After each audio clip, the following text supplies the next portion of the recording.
Hi, welcome to Sri Mallika's kitchen. ఈ ఛానల్ని ఆదరిస్తున్న ప్రతి ఒక్కరికి మా హృదయపూర్వక నమస్కారములు. ఇవాళ కోడిగుడ్లతోని కూర చేశాను. చాలా బాగుంటుంది. ఈ టైప్లో చేసుకున్న ఎవరికైనా సరే మంచి రుచితో సూపర్ టేస్టీగా ఉంటుంది.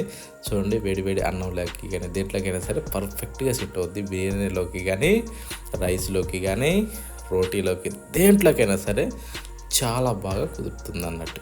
ఓకేనా, ప్రతి ఒక్కరు కూడా ట్రై చేయండి. చూడండి, అన్నంలోకి అయినా సరే కొద్దిగా వేసుకున్నా కూడా అన్నంలోకి కూడా చాలా పర్ఫెక్ట్గా ఉంటుంది.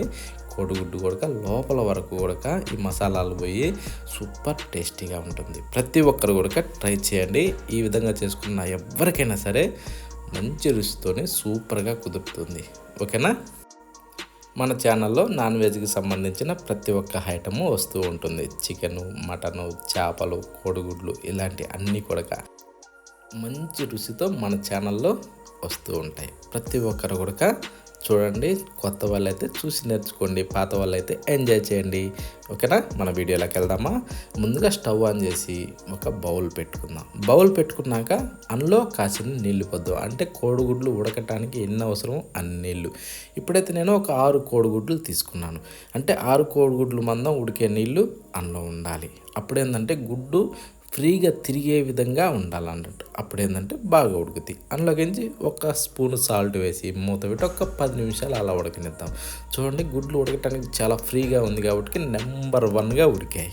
ఓకేనా, ఇవి ఎలా ఉడికింది మనకు అర్థం కావాలంటే దీంట్లో ఒకటే ఉంటుంది అన్నట్టు, ఒక చిన్న లాజిక్. ఆ లాజిక్ మనం తెలుసుకున్నామంటే గుడ్లు ఎలా ఉడికిందన్నది కొత్త వాళ్ళకు కూడా సింపుల్గా అర్థమవుద్ది. అదే ఈ లాజిక్. చూడండి, గుడ్డు పైన ఈ విధంగా నెర్లు కనపడతాయి. ఈ విధంగా నెర్లు కనపడింది అంటే గుడ్డు పర్ఫెక్ట్గా ఉడికిందని. ఈ వేడి నీళ్ళు తీసేసుకుందాం. ఈలోపు మనం ఇంకో ప్రాసెస్ స్టవ్ ఆన్ చేసి ఒక ప్యాన్ పెట్టుకునేసి అందులో కాస్త నూనె వేసి దాన్ని వేడెక్కనిచ్చి ఎర్రగడ్డలు అంటే ఉల్లిపాయలని సన్నగా కట్ చేసి అందులో వేసేసి అందులో అల్లం ముక్క 1 ఇంచు ముక్కని చిన్నగా కట్ చేసి వేసి వెల్లుల్లి రెమ్మలను కూడా తోలు తీసి అందులో వేసేసి జీడిపప్పు, బాదం అవి ఒక 5 లెక్కన తీసుకున్నాను. ఎక్కువ తక్కువ కావాలన్నా తీసుకోవచ్చు, ఇబ్బంది లేదు. అది చాలా మంచిది. ఈ టైప్లో మనం వేగనివ్వాలి మంచి కలర్ వచ్చేదాకా. ఇప్పుడు స్టవ్ ఆఫ్ చేసి తీసి పక్కన పెట్టి వాటిని చల్లారనిచ్చి మిక్సీ జారీలో వేసేసుకుందాం. వాటిని అవి చల్లారిన తర్వాతనే మిక్సీ జారీలో వేయాలి. 2 స్పూన్లు తెల్ల నువ్వులు కూడా అందులో వేసి నీళ్లు సరిపోయే మందం అందులో పోసుకుంటూ మెత్తగా పేస్ట్ చేసుకోవాలి. నీళ్ళు ఒక్కటి మాత్రం ఆప్షన్. ఓకేనా, ఎన్ని అవసరం అన్ని పోసుకోవచ్చు. ఈ టైప్లో పేస్ట్ కావాలి. ఇప్పుడు మనం ఇందాక ఆ వేడి నీళ్ళని తీసేసి సన్నీళ్ళు పోసేసి ఇప్పుడు చూడండి, పొక్కు తీయడానికి చాలా సింపుల్గా వచ్చేస్తుంది అన్నట్టు. కానీ వేడి నీళ్ళతో కాలుతుంది కాబట్టి సన్నీళ్ళు పోస్తే తొందరగా మనకి పని అవుతుంది. అందుకనే సన్నీళ్ళు పోసి చూడండి సింపుల్గా తీసేసుకోవచ్చు. ఈ టైప్లో ఉడుకుతాయి అన్నట్టు. అందుకోసమని అలా చెప్పాను. ఇవన్నింటిని కూడా ఒక బౌల్లోకి తీసుకునేసి ఒక చాకు తీసుకునేసి వాటిని ఈ టైప్లో మనం ఘాట్లు పెట్టుకుందాం.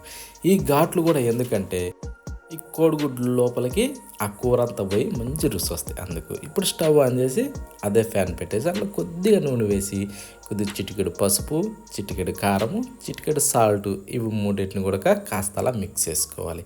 మిక్స్ చేసిన తర్వాత ఇందాక మనం బాయిల్ చేసి పెట్టుకున్న కోడిగుడ్లని అందులో వేసేసుకునేసి వీటిని మనం మంచి కలర్ వచ్చేదాకా వేగనివ్వాలి. మంట మీడియం ఫ్లేమ్లో పెట్టుకునేసి ఈ టైప్లో వేగనివ్వాలి. ఈ టైప్లో వేగిన తర్వాత అది వేగింది ఎలా తెలుస్తుంది అంటే కోడిగుడ్డుకు పైన చిన్న చిన్న పొక్కుల టైప్లో మాడిన టైప్లో వస్తుంది అన్నట్టు అట్లా. ఓకేనా, ఇప్పుడు అవన్నీ తీసేసి ఒక ప్లేట్లోకి వేసేసుకుందాం. ఈ టైప్లో చేసుకుంటా వస్తూ ఉంటుందంటే కూర సూపర్ నెంబర్ 1గా కుదురుతుంది. అదే బాండిట్లో కొద్దిగంత నూనె వేసి 1 ఇంచు చెక్క, 2 లవంగాలు, ఒక 3-4 యాలకులు, కొద్దిగా సాజీరా వేసేసి దాంట్లో పచ్చిమిరపకాయలు ఒక 3 సగంగా తుంచి అందులో వేసుకునేసి కరివేపాకు వేసి కాస్త చిటపట్లాడినివ్వండి. చిటపట్లాడిన తర్వాత ఇప్పుడు మనం టమోటాలని సన్నగా పొడవుగా కట్ చేసి అందులో వేసుకుందాం. నేనైతే ఒక 2 తీసుకున్నా, ఎక్కువ తక్కువ వాళ్ళని తీసుకోవచ్చు. ఇప్పుడు 2 బిర్యానీ ఆకులు వేసి 2 స్పూన్లు కారాన్ని దానిపైన చల్లి 1 స్పూన్ ధనియాల పొడి, 1/2 స్పూను జీలకర్ర పొడి వేసి కాస్త అలా కలుపుకునేసి అది గట్టిగా ఉంటుంది కాబట్టి కొద్దిగా నీళ్ళు పోసి కాస్త అలా కలిపేసుకోవాలి. అప్పుడు లూజ్ అవుతుంది కదా. దీంట్లో చిటికెడు పసుపు, 1 స్పూన్ సాల్ట్ వేసి కాస్త అలా కలిపి ఇప్పుడు ఇందాక మనం గ్రైండ్ చేసి పెట్టుకున్న ఆనియన్ పేస్ట్ అందులో వేసేసుకున్నాం. ఆనియన్, జీడిపప్పు, బాదం ఇవన్నీ వేసాం కదా, ఆ పేస్ట్ అందులో వేసి బాగా ఈ టైప్లో కలపాలి. కలిపి అదే మిక్సీ జారీలో కొన్ని నీళ్ళు పోసి అందులో వేసుకుంటే ఏంటంటే లైట్గా లూజ్ ఎక్కద్ది. ఇప్పుడు మూత పెట్టి ఒక 2-3 నిమిషాలు ఈ టైప్లో ఉడకనివ్వాలి, ఆయిల్ పైకి తేలేదాకా. అందుకోసమనే ఆ నీళ్ళు ఇందాక వస్తుంది. ఇప్పుడు ఒక చిన్న కప్పు పెరుగు వేసి దీన్ని కూడా మనం ఏంటంటే బాగా వెంటనే కలిపేసేయాలి. లేదంటే కొంచెం గడ్డలుగా అయ్యి దాని టేస్ట్ వేరే అయిపోద్ది. వెంటనే కలిపి ఈ టైప్లో ఉడకనివ్వాలి, ఆయిల్ పైకి తేలేదాకా. ఉడికిన తర్వాత ఇప్పుడు మనం ఇందాక ఫ్రై చేసి పెట్టుకున్న కోడిగుడ్లని అందులో వేసేసుకుందాం. వేసినాక వీటిని ఏంటంటే ఈ పేస్ట్లో బాగా కలిసే విధంగా మనం కలుపుకోవాలి. ఈ టైప్లో ఏంటంటే బాగా కలుపుకోవాలి, అది కోడిగుడ్డు చెదరకుండా చూసుకోవాలి. ఇప్పుడు మనం ఒక గ్లాసు నీళ్ళు పోసుకుందాం. ఇప్పుడు రుచికి సరిపడా సాల్ట్ వేసుకునేసి ఆ నీళ్ళు కూడా ఏంటంటే ఎక్కువ తక్కువ కావాలన్నా పోసుకోవచ్చు. ఇప్పుడు మూత పెట్టి ఒక 6-8 నిమిషాల సేపు బాగా ఉడకనివ్వాలి. అప్పుడు ఏంటంటే ఈ విధంగా ఈ టైప్లో తయారవుతుంది. ఓకేనా. అది ఉడికేటప్పుడు ఒక్కసారి స్మెల్ చూడాలి.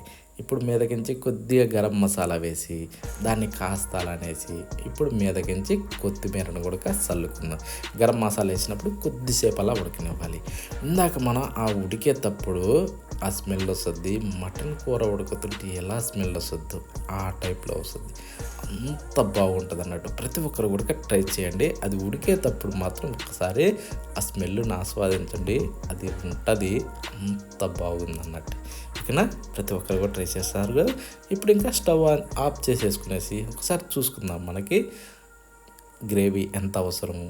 అది నీళ్ళు మనకు కొద్దిగా పలచగా కావాలన్నా కానీ వేసుకోవచ్చు. కానీ ఈ టైప్లో గ్రేవీ ఉంటుందంటే ఒక్క గంటి కూర వేసుకున్నా కూడా అన్నం మొత్తం కూడా సరిపోద్ది, అంత బాగుంటుంది. ఓకేనా. మళ్ళీ వీడియోలో కలుద్దాం.